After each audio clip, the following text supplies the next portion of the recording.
Welcome along to our brand new podcast here on AFTV called Gunners Unfiltered. Start, bro. I'm not scared of what you're going to say. 7 out of 10 for the transfer window. You see what he's like, people. Turkish has an agenda against the owners of Arsenal Football Club. How about we flip the script right now and change the No, flip the script. Open up your app now and let me put KSC in the search of transactions. Remember Dennis Bergkamp? Okay. Yeah? Okay. Remember Henry? If you was around then, you'd probably be slagging him off. Rob even wanted to keep Martinelli over signing Mbappe. It was the worst take in football YouTube history. You see you lot at this slander. Has someone got a gun to the back of your head? What are you stuttering for? Just say what you don't want to say it, innit? I'm tired of waking up every morning. Transfer Daily, Nico Williams is the topic every day for 60 days in the summer.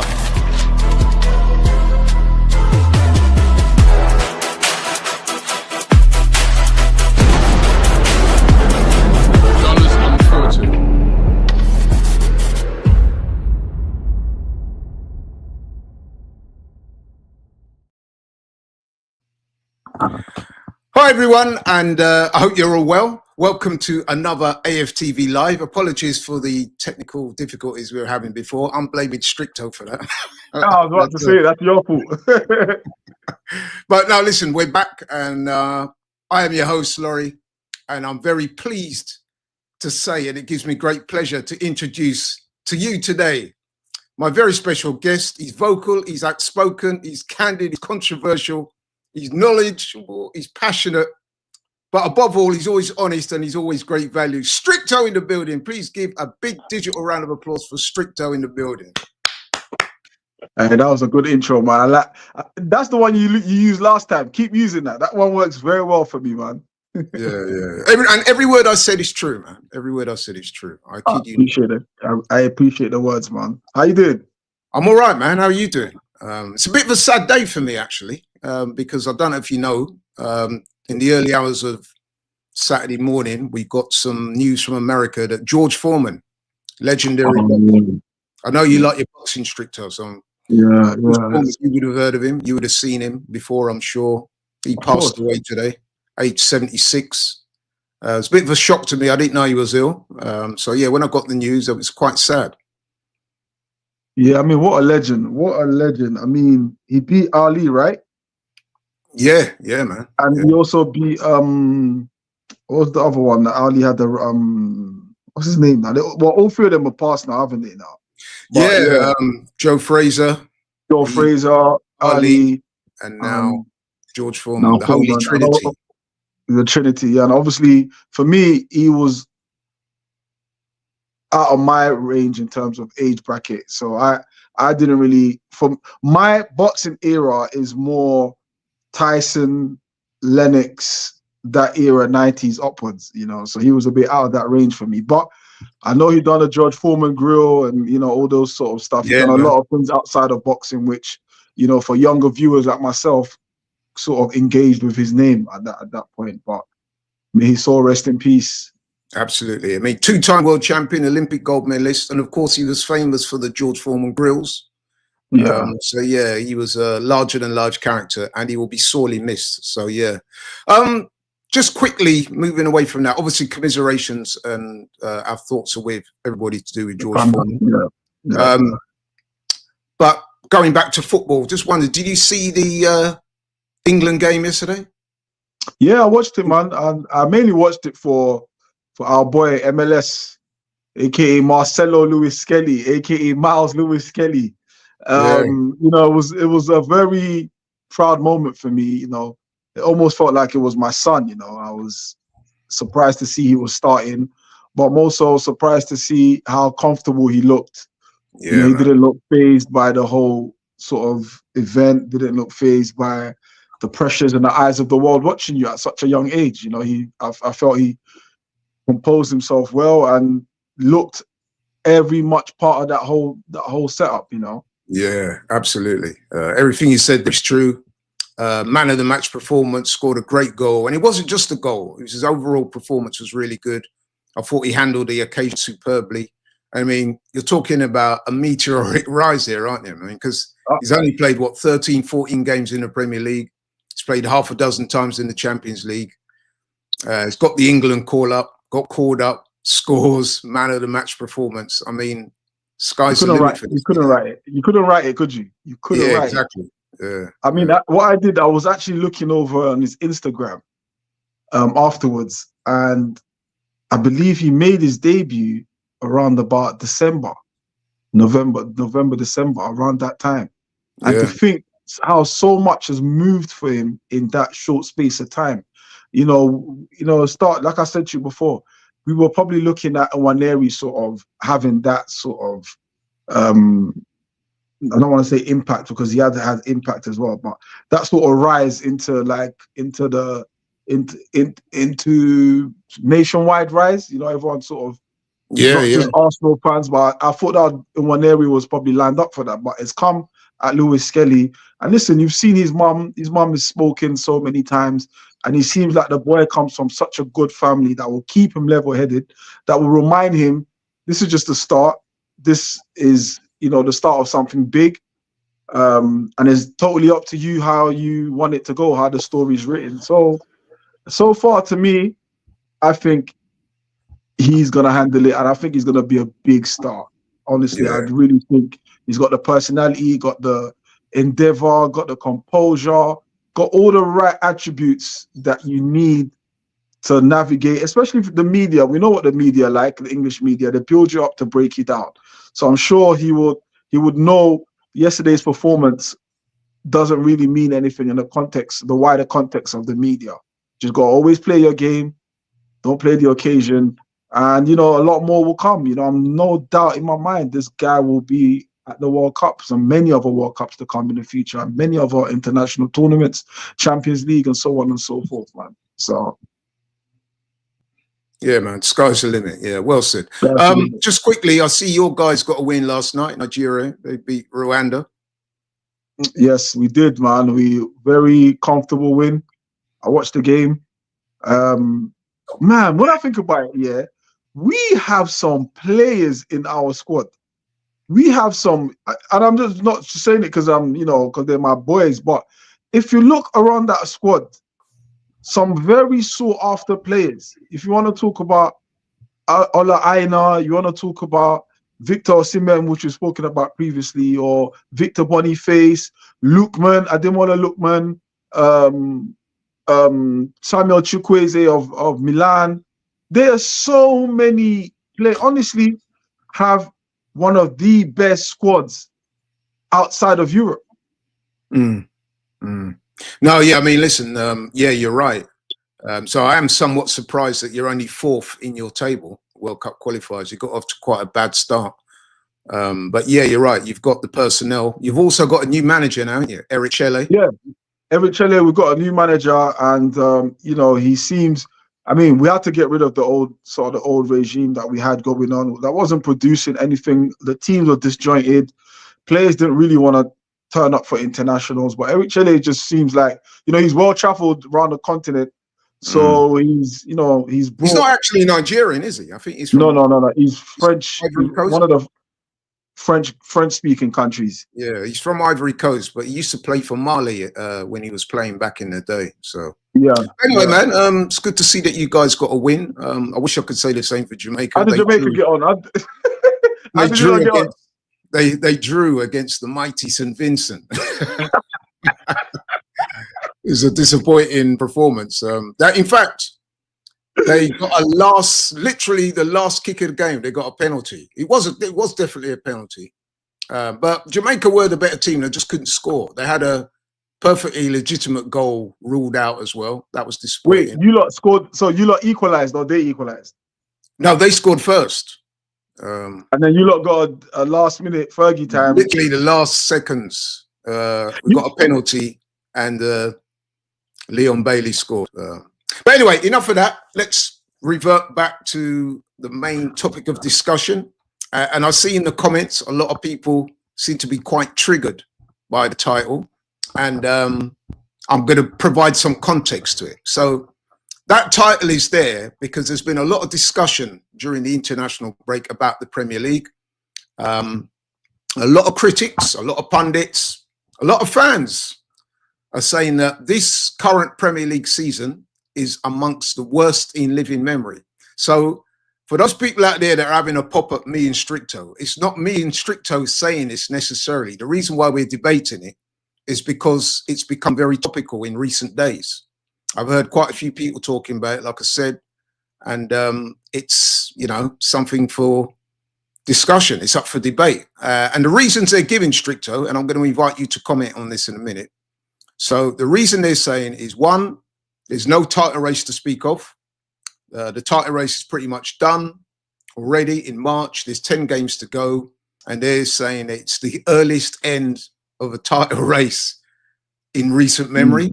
They're saying that obviously Liverpool are on top at the moment by 12 points and they're going to win it, let's be honest. And they're saying that the teams such as Arsenal are not as good as they were in previous years. They're saying Man City are nowhere near as good as they were in previous years. They're saying that Man United, worst Man United of all time, or certainly in recent memory.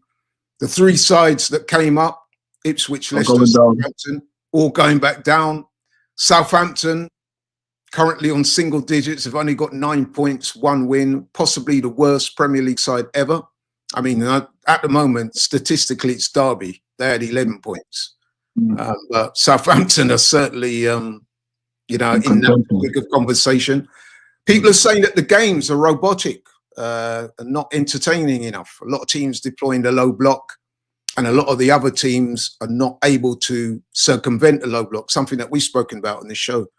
They're saying that the quality of the players is not what it was in previous years. And it's complaining about VAR, they're complaining about the refereeing, referee spoiling games. So there's a lot there to unpack, Stricto. But what's your general thoughts? Do you think it's the worst in previous years? I mean, some people are saying in the comments that you're only saying that, or we're only saying that because Arsenal are not going to win the league. And my answer to them is, listen, I never came up with this. You know what I mean? Don't shoot the messenger. I'm just commenting on what I've seen, and I'm inviting my boy Stricto to comment. Stricto, over to you. First of all, is this a safe space? Listen, I think I'm going to be honest, and I'm going to give respect to Liverpool. Yes. Now, the conversation, and as you rightly stated, isn't one that you and I are having. It's one that everyone's having, and everyone's debating and discussing. Now, for my 2 pence, depending on which team you support, if you're saying it's the worst, if they're saying this is the worst league, then the conversation should be had as to why Man United are 13th. Yep. Why? Then that then brings to the question that's because it's become competitive, and teams like Man United, teams like Tottenham, teams like Chelsea, teams like even City are finding it difficult. I get maybe if you want to look at it if you want to dramatize it, maybe on a drama side, it isn't the most dramatic league. But I think the league has actually become competitive to some instance. 3 points isn't guaranteed, you know. And I think, and this is something I rarely say. I think it's not up to Liverpool to make it dramatic. It's up to Liverpool to be where they are and finish the league where they are. That's on them. It's on the people who are chasing to make it dramatic, and we have failed in that aspect. Nottingham Forest, Chelsea, and Man City have all failed in making it dramatic. So as much as I would like to take away and discredit Liverpool for what they've done this season, I mean, they've only lost once in the league this season. That's so right. they've proven actually this isn't the worst.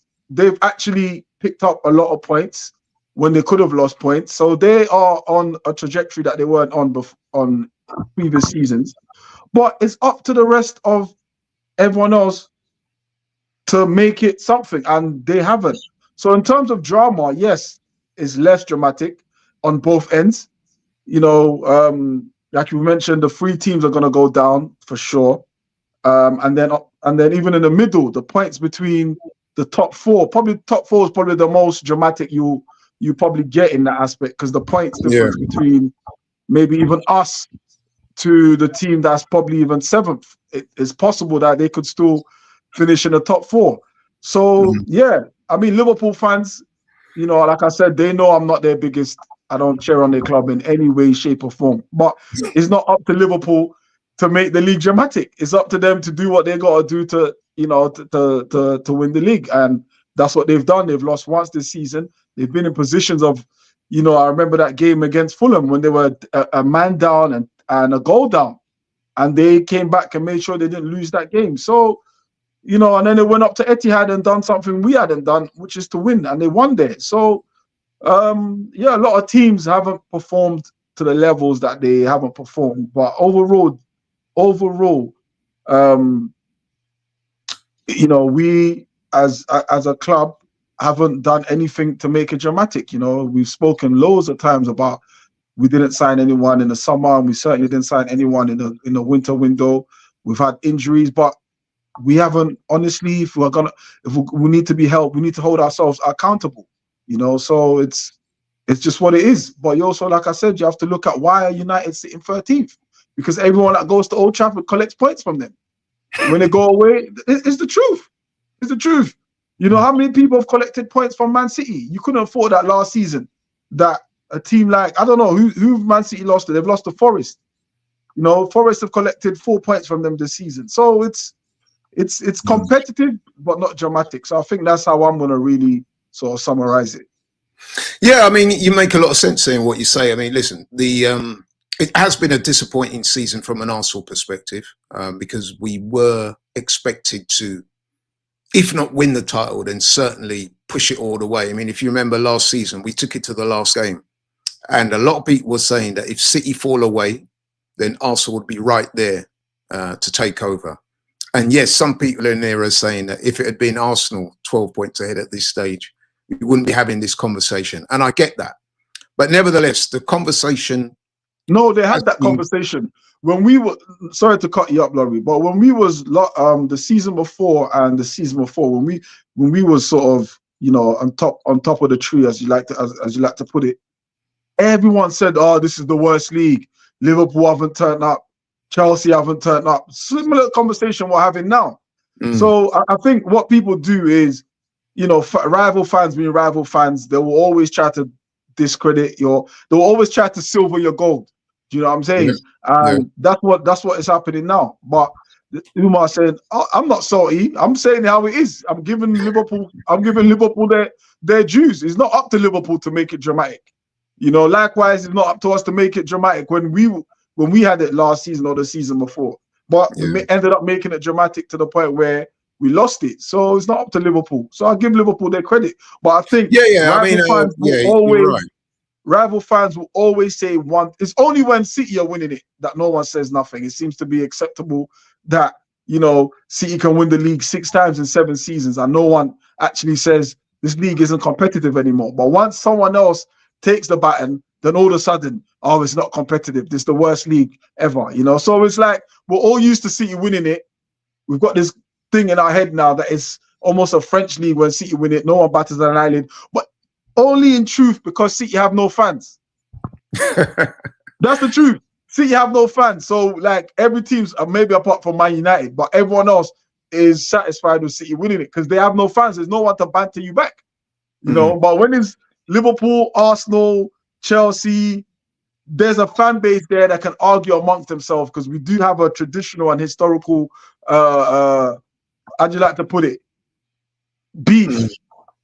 Whereas Man City just don't have no fan. Other than Steve, I've never met a Man City fan other than Steve. Man City fans don't exist in my realm. Do you get me? Yeah. So yeah, that's what it really is. Let's look at it from. Let's take away Arsenal for a minute. Yeah.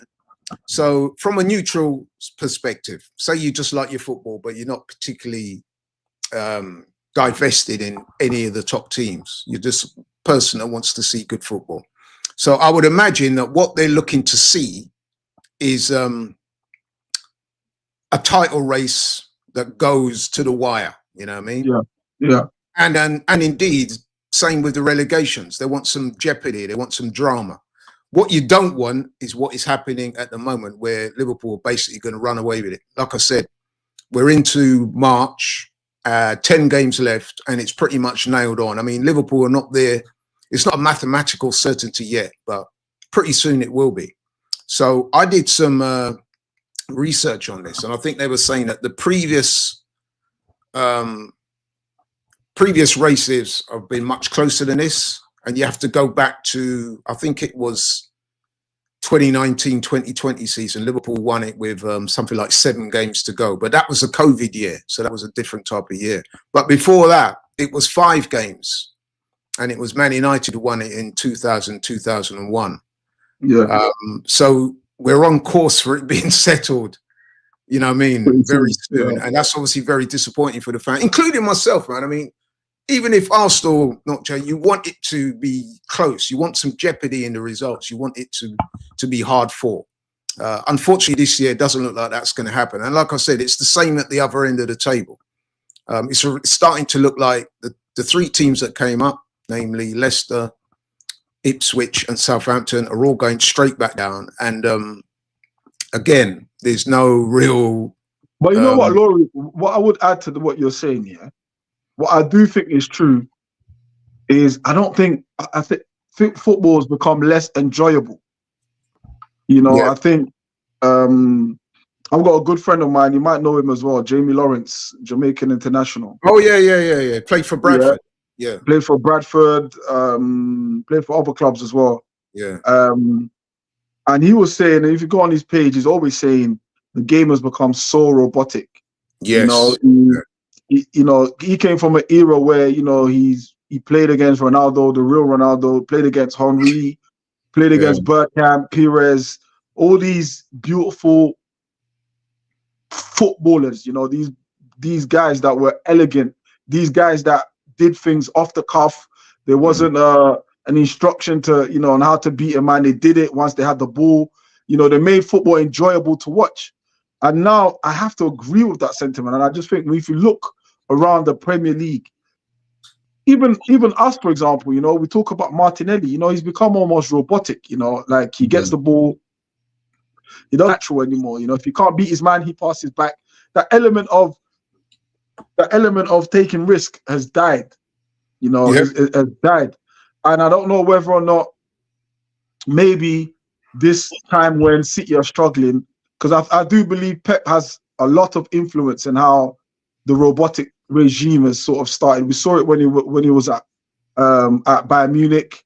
It wasn't so much the same in Barcelona, but certainly towards the end of his Barcelona reign, it was turning into that tiki-taka football where, you know, everything was just don't be wasteful with the ball, you know, and then he took it to Germany and then subsequently brought it here. So I think it's almost like City sitting where they are might be to do with a lot of factors, external factors, but I certainly will enjoy the day I see goalkeepers not playing out from the back. I see that not being a thing. I'll certainly enjoy, you know, the days when a winger can just take the ball at his feet, not afraid to lose the ball, but also the reward of when he beats his man, you know, he can put in a cross or he can pull it across, whatever. But I do think football is not enjoyable, and I don't know whether there's a correlation between that and what is happening and, you know, the discussion that we're having today. Yeah, you're right. I mean, like Pep Guardiola, he kind of revolutionized the game in many ways. And like you say, you know, the slow build up, passing out from the back, the controlled possession. It's not as direct as it used to be. And it's got to the point now where a lot of the teams are playing a very similar style of football. And as I said, teams, in order to counteract that, they're deploying low blocks, making it hard for the teams to pass through them. So what you tend to get is a lot of cat and mouse football. And like I said, unless you're a purist, it's not exactly exciting to watch. You know what I mean? People prefer when teams go more end to end. You know what I mean? Yeah, that's what excites it. You're not really seeing too much of that in the Premier League anymore, especially with the stakes being so high as well. A lot of the teams are frightened to express themselves in that way. So we're seeing a lot of games that just kind of peter out. They're not very exciting to watch. I mean, look at the Arsenal-Chelsea game, for example. That was a poor watch. That was poor, you know what I mean? So those are the things that is being discussed. And like I'm trying to tell people, well, some of them in the comments, it's not it's not a green eye thing where we're having a pop at Liverpool. Like Stricto said, Liverpool are doing what they need to do, and they're doing it very well. It's no shade on them. It's up to the rest of the teams in the league to stop them. Unfortunately, they've not been able to do it. That includes Arsenal. So, yeah, it's not no shade against Liverpool. We're talking about the whole league here, and we're talking about non-Arsenal fans are saying this. You know what I mean? Pundit, Gary Neville and Jamie Carragher, all those guys, if you listen to them on Sky Sports or wherever it is, that's what they're saying. They're saying the league this year, A, has not been entertaining, B, the quality has not been great, and C, it's one of the worst Premier Leagues in recent years. And even like the officials, you know, the referees, I think their standards have dropped. I mean, their standards on the floor anyway, but it's gone under the floor. You know, I'm sure every team can tell you they've been at the wrong end of refereeing decisions and VAR, you know. And if you look at even like look at Southampton, for example. Southampton came up this season, and for some reason, Pep's influence has got into their manager that they want to play out the back. They are not playing to their strengths, and they, you know, you rightly mentioned, they might end up with being in a single-digit points because majority of Southampton games, and I've watched majority of their games, where they've got keepers trying to play out the back. You've just come up the Premier League. Why are you all of a sudden feeling like you can play like that when you haven't established a real system on how to survive? The football you're playing is football that is going to win you a top 4 or a cup or a league. Why are you playing like this? And he insisted on playing like this every game. And every game you saw errors. I don't know how many errors that, you know, must have been the record Premier League errors from Southampton, you know, conceding goals or at least conceding chances. They weren't good at it, but they insisted because that's what they felt Premier League teams do, and that's how Premier League teams get by. You know, the yesteryears where we used to see teams that Sam Allardyce would coach, you know, he would come in, his whole thing was anti-football, if you want to call it that, but it worked because it repelled against teams that had possession, you know, because teams have to be wary if you know, Route 1 football, for example, you know, which is anti-system to this Pep football, you know, because it's in the air. You know, Pep's football is everything on the floor. You know, right. So it's, you know, it's crazy that teams like Southampton, it took them that long to get rid of a manager who never wanted to adjust his football to keep this team up. And we talk about the stakes being higher, but nothing higher than Premier League status. Nothing higher than Premier League status, and they blew that out because he wanted to play the beautiful game. But you got to know your strengths. You know, you got to know your strengths. You know, like we say in Nigeria, monkey know which tree to climb. You know, and you know, he thought he could climb every tree. You know, so the football is definitely less enjoyable in my opinion. And a lot of people are saying that, Stricto. By the way, let's just have a look at this comment here. This has got to be one of the best comments we've ever received.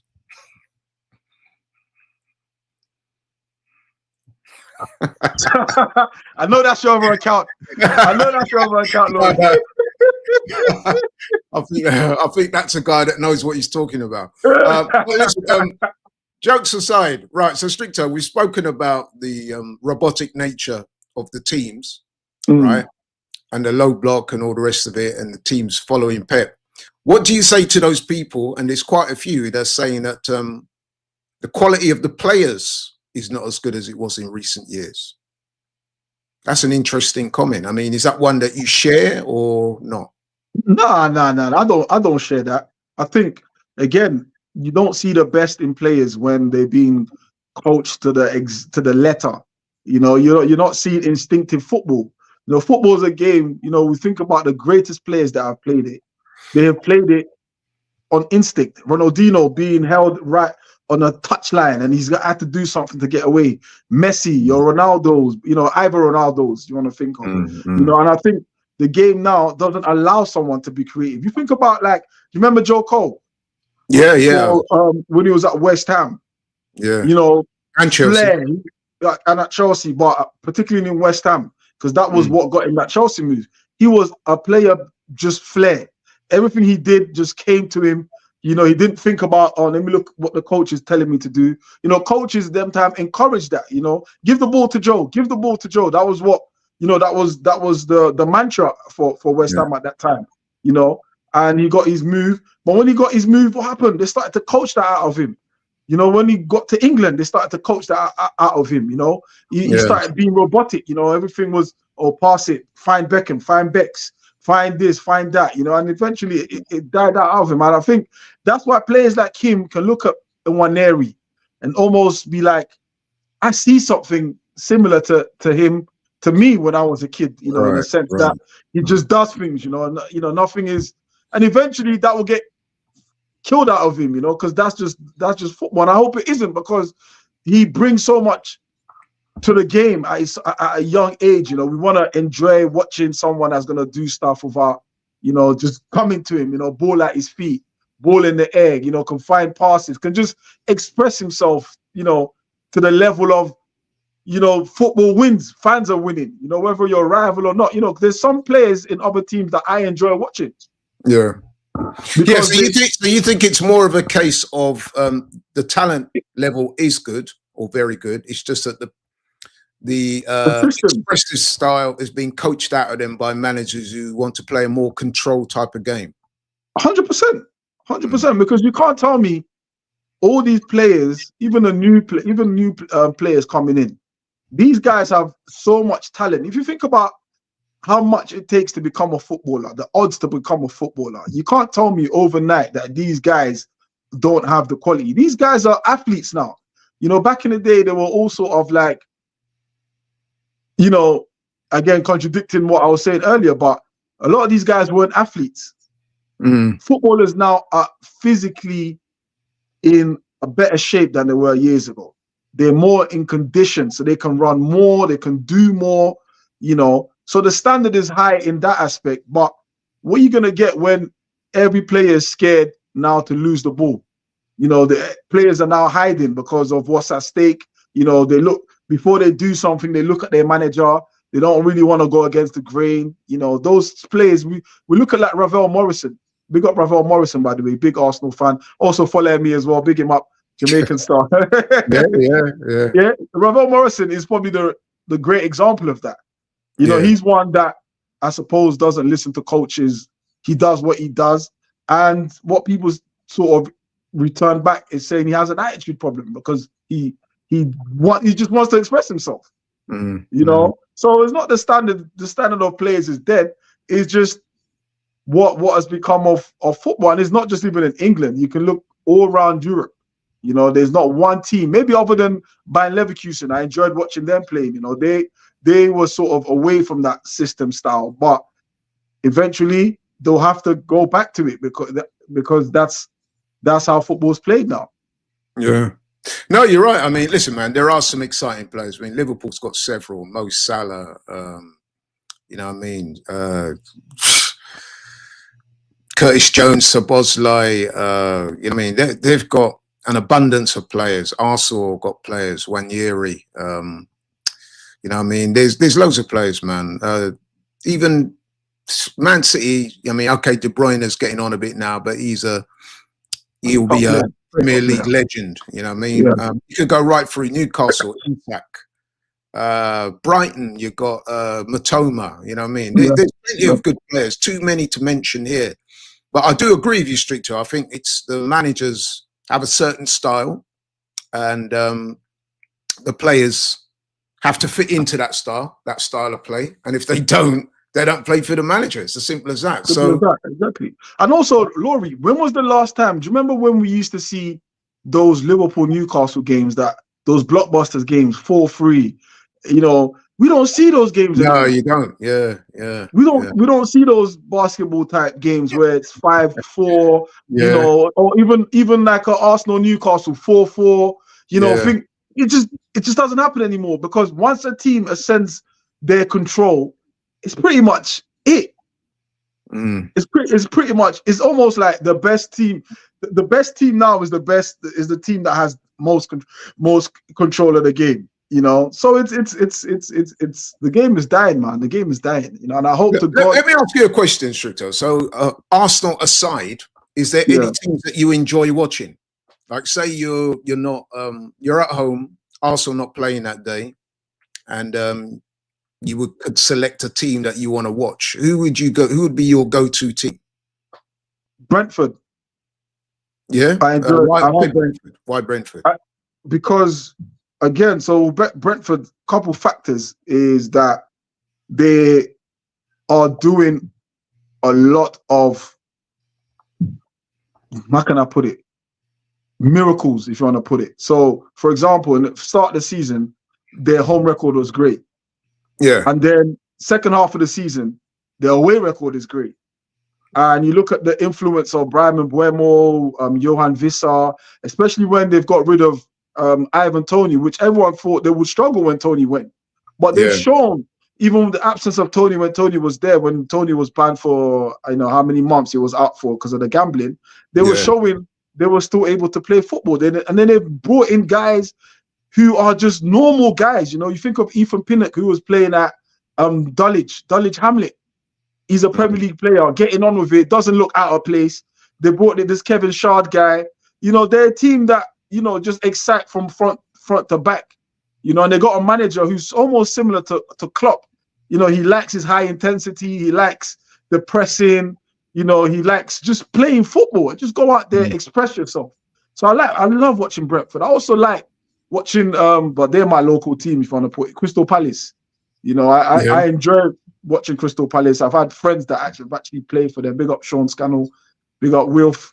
You know, so yeah, no, there's a couple teams, but they are the teams that I suppose don't have the shine. Don't have the shine. But you put Crystal Palace against any of the top teams, or put Brentford against any of the top teams, I guarantee you it's gonna be an entertaining game, and that's because of their mantra and how they play football. Yeah, I would go along with that. I would say a couple of teams that I've enjoyed watching this season. I've got to say, man, I like Bournemouth.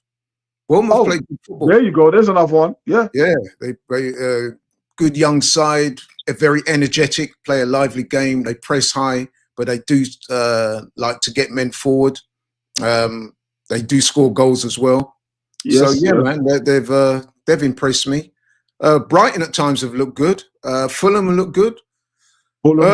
Newcastle. I mean, I know Newcastle are a funny one because there are times when the manager will deploy a low block depending on who they play.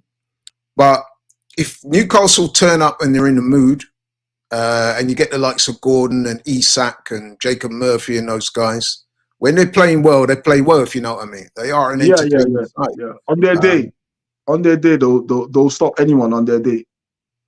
And of course, dare I say, Liverpool, obviously, you know what I mean? They've scored 69 goals this season, which is the most in the Premier League.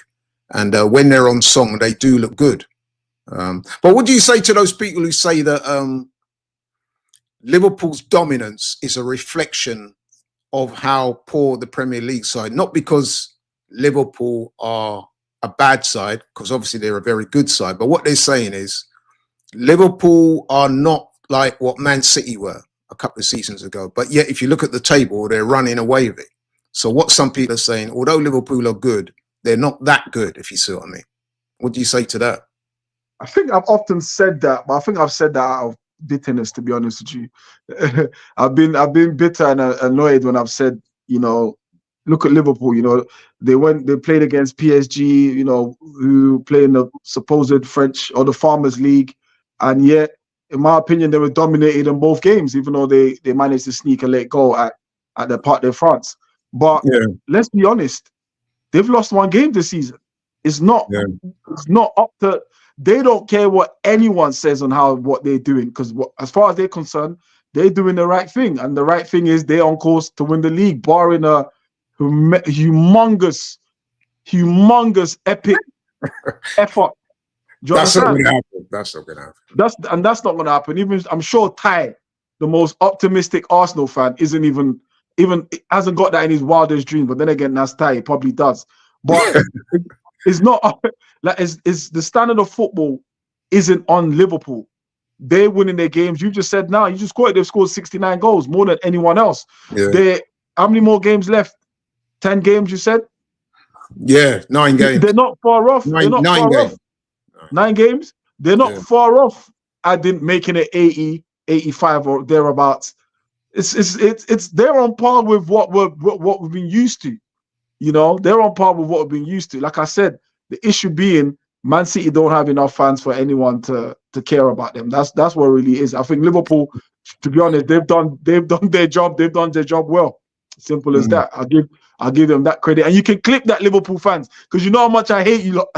You know how much I dislike Liverpool, but I'm gonna keep it real. I'm gonna keep it real. Feelings aside. You know what I'm saying? Feelings aside. So yeah. I mean, I've got to be honest, I've enjoyed watching Forest this season. Because I disagree with Forest. No, I'll tell you why. Because obviously the story is good. They've kind of come from nowhere. They're currently in third, so they're in the Champions League places. No one was expecting that. Even Forest, even diehard Forest fans would expect it. So that's been a good story. But I'll tell you why I do like watching Forest, because they do set up quite defensively. Yeah. But when they do get the ball, when they do transition, you've got guys like Morgan Gibbs-White in midfield, very talented player, can be very creative. And of course, they've got the likes of Hudson-Odoi and Elanga on the wings. Those guys are the quickest two players in the Premier League, especially Elanga. He's rapid. And obviously, they've got the big man through the middle, who's been in form, Chris Wood. So I have enjoyed watching the play. And also the defense, they've got that is it Brazilian guy at the back? Marino, yeah, decent. Yeah, and of course they've got your boy Aina at the back. Don't need to say one of the best right backs in the league after Tim. Yeah. So I guess what I'm saying is it's not always about playing the same style of football, you know what I mean, or being end to end. I do actually quite like watching a team like Forest that can break quickly, and they've got players that can hurt you. But yeah, you know what I mean? So there's more than one way to skin a cat. So I guess it takes all different styles, man. If everyone plays the same way, then it becomes robotic. It becomes samey. Let me ask you this. Do you think Forest will achieve the same level of quote-unquote, in context, success next season? Yeah, that's a good question. I mean, obviously, what tends to happen is when a team has a surprising season, they've basically caught a lot of teams by surprise. So then what tends to happen is by the next season comes around, the other teams have done their homework and they know how to try and nullify that particular team. That's what makes it hard for the teams to enjoy repeat success, especially, like I said, if they've been a team that's caught people by surprise. I mean, remember famously Leicester when they won the title, what was it, back in 2016? And then the next season, they'd sack the manager halfway through the season. So, yeah, man, I mean, it's a very competitive league in that regard. You know what I mean? The stakes are high. The teams do their homework. And if you're good at a particular thing, I mean, take Arsenal, for example, Stricto. Earlier on in the season, we've scored a lot of goals through set pieces. What's happened now? A lot of the teams have done their homework. So a lot of the goals from set pieces are starting to dry up. Arsenal are going to have to try and come up with more creative and innovative ways to score. You know what I mean? So that's just the way it is. You know. But if you look at also just even another part of, like, if you look at most teams in the Premier League, they've got a player or two that can play in the top six. Yes. If you look at most teams in the Premier League, you've just stated that Leicester won the league. They had Kante and they had Mahrez and Drinkwater. And all these players, after winning the league, they all went up to the other, they went up, especially Kante and Mahrez. Yeah. So I think there's a lot of quality, even in the bottom half. We talk about Matoma, who no one knew. Certainly, I didn't know of him before he was playing for Brighton. You think about the new one they've got now that came from Newcastle. What's his name now? For Brighton, very rapid. Oh yeah, I know the guy. The name is on the tip of my tongue. I remember it. Yeah, I know the guy. Yeah. And then they've got the Balaba guy as well, Balaba. So there's a lot of players in every team, especially in the bottom half. I mean, let's look at Man United. They've got players that can play in the top six. They got players that can play the top 4, top 6 teams. Yeah. Do you get me? But like that just shows you, like, it's not to say that because these players are playing in the bottom, the bottom teams, that the standard isn't good. It's actually saying, a lot of the scouting systems have improved so much that they bring. I mean, Wolves are notorious for these kind of players. Look at their number 10. I forget his name now for Wolves. Cunha. Look at Cunha. Cunha can easily play in any of the European top teams easily. Definitely. And that's not saying that because he plays for Wolves that the standard of players are bad, but it's just that the scouting systems have coming in and are really, really picking players that have been missed by the top teams, and these players are getting a chance to make a name for themselves again. So So listen, it's for me, it's actually showing how competitive actually the league is. Is very, very, very competitive. Look at Elanga. Look at Hudson-Odoi. These guys were at Chelsea and United respectfully, and they couldn't get in. They weren't wanted, and they've gone somewhere else, and they're making their names. And now they could easily walk into the team they left, the teams that they could easily walk in there.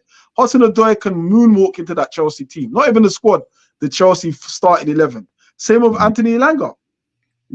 So it's interesting because obviously Chelsea let Hudson-Odoi go, and now look, he's there doing really well at Forest. What do you think of this comment here from Leo Mac 1? He says, no one shoots from the edge of the box like Lampard, Gerrard and Scholes anymore. I must admit, that is one of my chief bugbears when I'm watching Arsenal. The amount of times we have a lot of possession around the box and we're passing it side to side, and you see a player who'll pick up the ball, he's got a little bit of space, and immediately you think to yourself, have a shot. And then sometimes you can hear the crowd saying, shoot. And then they don't. And that, I find that one of the most frustrating bits of watching football. And it's not just Arsenal that applies to it. It's a lot of teams. So I do have a lot of empathy with that comment here from Leo Mac 1. What do you think?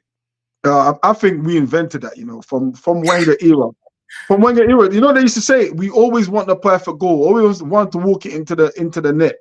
And I think, I don't know how true this is, but I remember one time a few seasons ago, I think just before Wenger left, or maybe just after, and it was said that players got fined whenever they shot or tried to shoot from outside of the box. I don't know how true that was, but I heard that rumor as well. Yeah, I heard that. It seemed like a plausible sort of reason, because why would you have 20 yards with a bit of space on your favorite foot, the ball at your favorite speed to shoot, and you don't shoot? I think we sort of started that because Wenger, I remember the Wenger era, it was rare to see a 30-yard goal. Rare. In fact, I can even count one from Silvino against Chelsea at Stamford Bridge, one from what's the Dutch guy, Van Bronckhorst. Literally, you can count how many we've had in all this time, and maybe a few from Xhaka. But like the comment said, you don't see them anymore, But I definitely think we sort of, as fans, have seen the worst end of that. Always wanting to score the perfect goal. It's annoying, man. It's annoying. It is, and like I say, especially so when you consider the amount of possession that Arsenal have in games. And sometimes you think, listen, man, just try something. You know what I mean? That's frustrating. The other bugbear I have, Stricto, and I know I've spoken to you about this before, and you share the same view as me, but I'd like you to tell the people why it pisses you off so much, is wingers when they're not trying to get past their opposing fullback. That is so frustrating for me, especially when you got guys like Martinelli who's got so much pace, and they will threaten like they're going to run. So they'll run, stop, and then check back. And you think, come on, bro. Like, you know what I mean? I remember when I was playing football, which is many, many moons ago, but wingers were always encouraged to take on the fullback early as well. They say, listen, man, you got pace, you got trickery, make that fullback's life hell. Go as soon as you get the ball, look to go past him, be aggressive. You know what I mean? If, at the very least, they're going to draw fouls. You know what I mean? But stick it on him.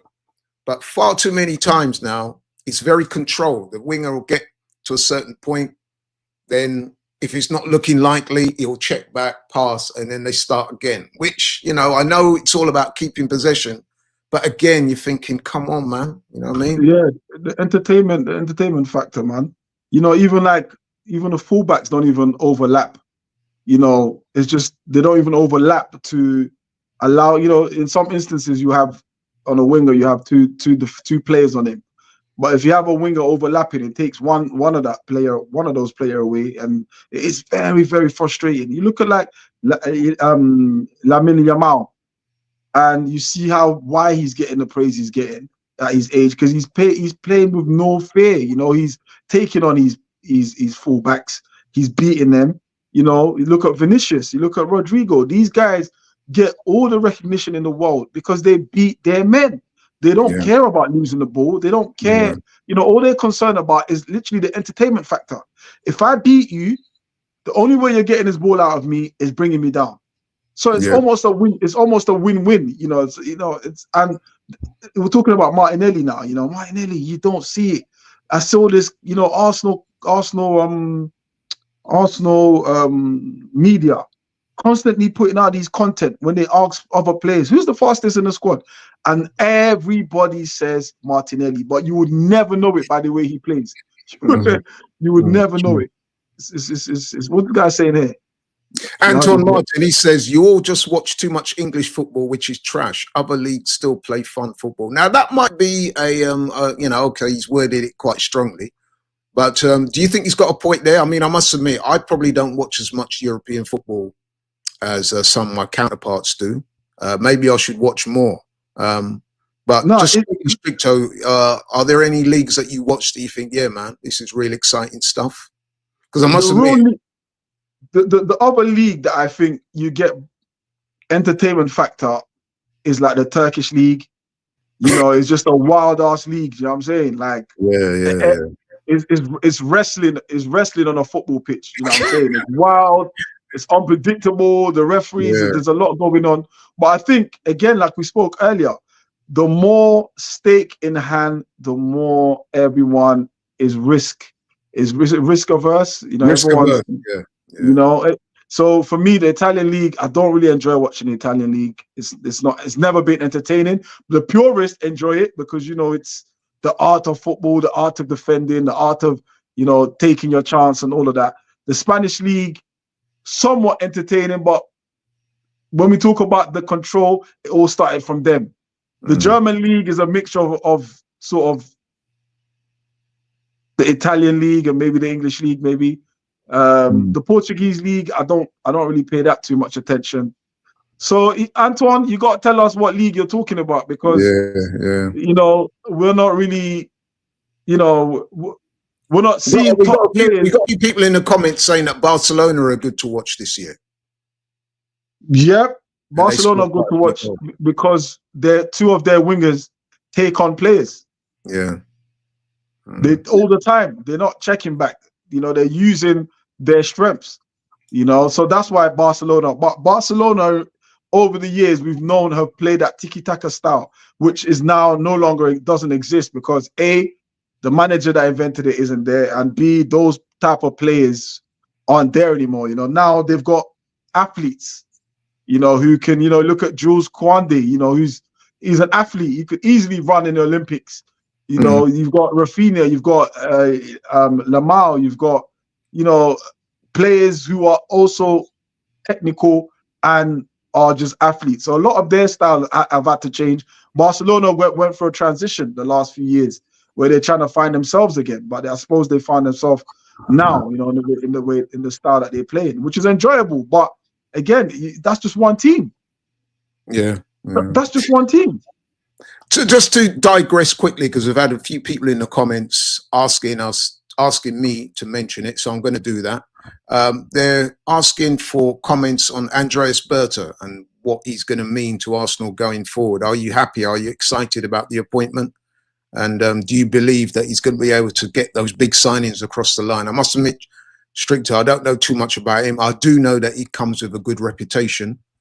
But I guess ultimately, It's whether he's backed by the board, isn't it? I mean, because this man can come in with a big Rolodex of all the contacts and all the rest of it and have good intentions and good plans. But unless he's backed properly by the board, it means very little. But anyway, what's your thoughts on the appointment of Andreas Berta? At the end of the day, before he sat there with the board, he would have had a conversation about the club's intention moving forward, the club's project. You know, I'm sure he's not taking on this role because you did speak about his reputation. And one thing about reputation, it can be tarnished if in a second if care is not taken. So I'm sure his reputation means that much to him that he's willing to say, all right, I'm coming here, and if anything, I'm going to further enhance my reputation and not ruin it. So I think him coming gives a great idea of possibly they feel they need this is the board, by the way, that they need to have someone who's going to be different to Edu, might not have a pally relationship or a yes man with Arteta. It might be someone that might break a few plates. You know, it might be someone that might have his way, more of his influence in how things are run, which isn't necessarily a bad thing. You don't really need to get along with someone, just as long as you both do the jobs you're both assigned to do. You know, so I'm definitely for it. If that's what you're asking me, I'm definitely for it. Like you, I don't really know much about his past. I've looked into it, but it's just been a brief synopsis. I haven't followed his career that much, but I've seen the players he's brought into Atletico, and also it goes a long way that he's worked with probably one of the most hardest, stubborn managers in world football. What's Atletico's manager's name again? Simeone. Simeone. Yeah. Do you understand? So it says something. You know, it says that the man must be built with resilience, because you must have that to work with Simeone. So listen, I think for Arteta, he's got to welcome it, and he's also got to understand this won't be the same relationship that he had with Edu. He's got to understand there's got to be strictly a working relationship. You know, I'm sure them two aren't going out eating steak like how Edu and Arteta used to do in the backyard somewhere. You know, so it has to be something that has to be productive for the club and for the fans. So yeah, I'm definitely 100% with it. I'm definitely happy it's not Jason Ito, because, you know, I'm hearing, oh yeah, he's been good at doing nothing. You know, so I'm happy that it looks like. Lord, well, you know what it is, Stricto. He might well be good, but what is he good at? I mean, you know what I mean? I'm sure He's very competent in some areas, but the area that we want to see is players come to the club, and so far this guy's not delivered anyone of note. So, exactly. I mean, and it seems like possibly sometimes a bit of friction is good. Do you know what I'm saying? Sometimes a bit, like when things are going too smoothly and that, you know, everyone agrees with everyone, nothing grows out of that, you know, nothing waters out of that. So it's good that maybe this guy's gonna come, he's gonna shake a few things up. There's gonna be a few arguments, you know, in-house. Hopefully it's not something that's gonna damage the reputation of the club. But I need things to shake up, and I need him to be like, look, this is the player I want, and you have to get it for me. Not I want you to get him for you have to get him for me. You know, that sort of mentality and that sort of attitude is needed at Arsenal. Because I thought for so long, that is such a great point, Stricto. You need in any business or in any environment, competitive environment, you need what they call creative tensions. Yes, where people are striving to be the best, and sometimes that means you knock heads with people. And I've worked in environments where you get strong characters. Sometimes they fall out, but at the end of the day, if they're all like aligned and want the same thing, eventually it works. Just quickly, because we're running out of time, we're speaking about Andreas Berta, and we've spoken about exciting players and exciting teams. I guess we all agree that Arsenal could do a little bit more in that regard. Who would you like to see Andreas Berta sign in order to achieve those aims? Fans, and I'm not just one. Give me a couple of players in different positions that you think Arsenal could, you know, bring on board to really push the club up a level next season. Who would you like to see come in? A real statement of intent will be to go into the Premier League and grab Alexander Isak. Yep. A real state. I'm talking about a real statement, and I'm sure you get some Arsenal fans who, not particularly big fans of Arteta, but I think would welcome that and possibly get behind Arteta. So Isak is one. I think a midfielder like Gibbs White, literally go to these teams that don't even have to sell. Forest don't have to sell Gibbs White. They're financially in a good place. Yeah, they got money. Newcastle don't need to sell Isak. They're also financially in a good place. Go out and say, look, this is who I want at any cost, bring them. So I think that's a real statement to be made. Also, I talked about, I like João Pedro as sort of like a backup to Isak. I think our bench needs a lot of fixing. I think we need a second number 9. Right. So I think we need that. I did mention Gibbs White as well in the middle to sort of compete with Odegaard. Get Odegaard on get him reevaluating shit a little bit, because sometimes I think he does get too comfortable that he's got no competition, and I think we really need 2 in every department.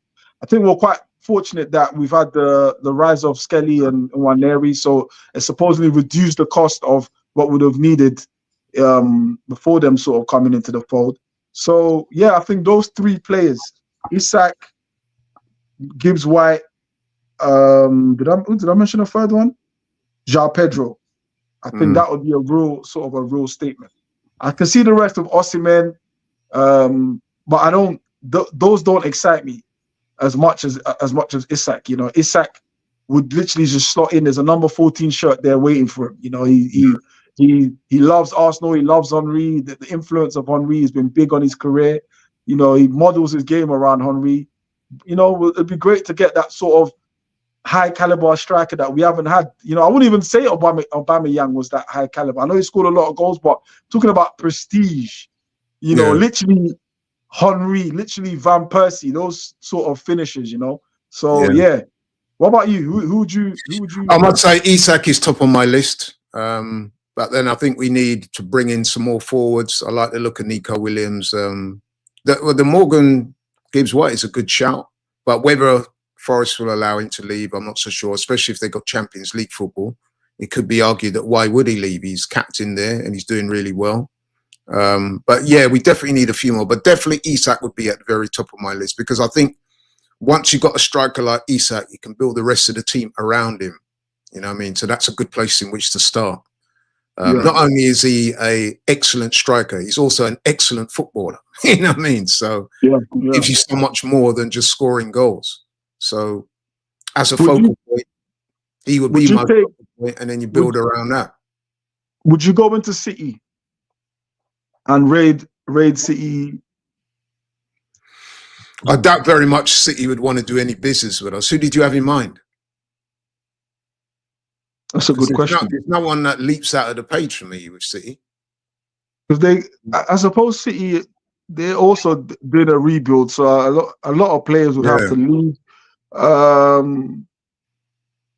KDB, possibly. Well, he's coming to the end now, isn't he? He's coming to the end. KDB, possibly, just maybe sort of give us an alternative. Grealish, I could never see him coming to Arsenal. Plus, I think he'll be off to Saudi or one of them far-flung places. Yeah, he's coming to the end now. He's been a great player, but I think we've seen the best of him as far as Premier League football's concerned. But anyway, Stricto, you know yourself, bro. I could talk to you all night. We're actually coming to the end of the show now. But yeah, man, it's been a pleasure having you on. And you made some excellent points tonight, as you always do. And yeah, this question about the standard of the Premier League and Premier League football is going to go on and on. Like I said at the start of the show, this is not something that me and you just dreamed up or have been speaking about week in, week out.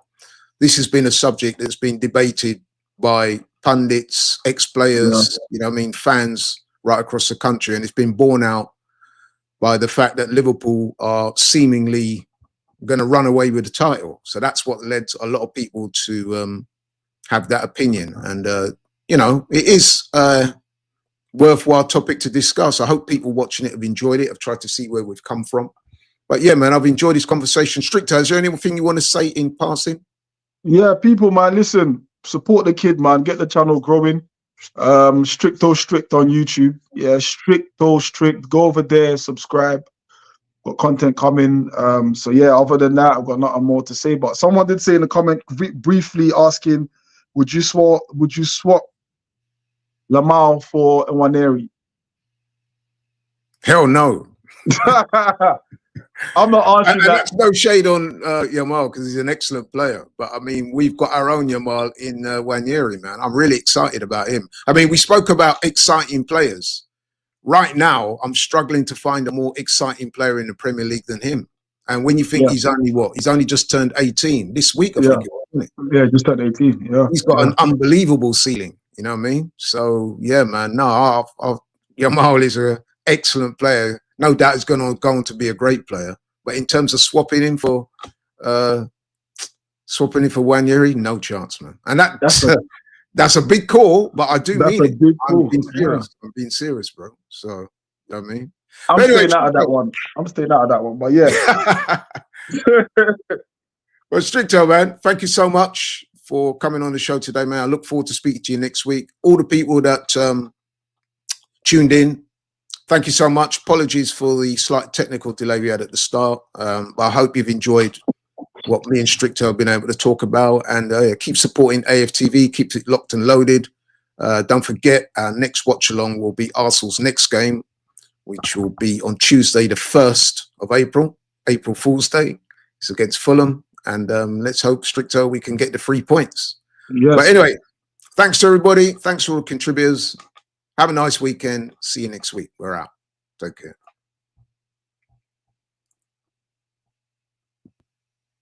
Welcome along to our